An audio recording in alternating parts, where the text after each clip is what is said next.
Everyone, and welcome back to the channel. Today, we're diving into the kitchen to tackle some common cooking mistakes that trip up beginners.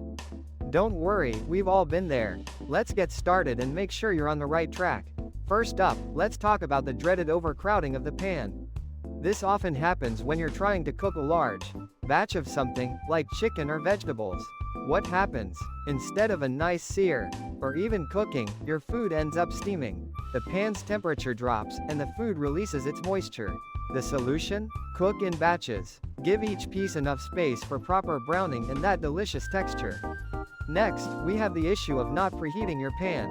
This is a classic. Whether you're frying, sautéing, or searing, a hot pan is crucial. Think of it like this. A cold pan will cause your food to stick and cook unevenly. Always let your pan heat up with oil before adding anything. You'll notice a difference immediately, with better browning and easier food release. Now, let's address the common mistake of overcooking.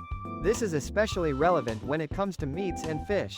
Overcooking often results in dry, tough, and frankly, unappetizing food. To avoid this, use a meat thermometer. It's your best friend in the kitchen. Learn the right internal temperatures for different foods, and you'll be amazed at the difference. Practice makes perfect, so don't be afraid to experiment. Another mistake: using the wrong oil. Different oils have different smoke points, the temperature at which they start to break down and smoke.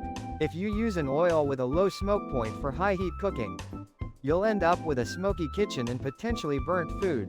Make sure you're using an oil suitable for the cooking method. For example, olive oil is great for low to medium heat. But for searing or frying, you might want to reach for avocado or canola oil. Let's not forget about seasoning.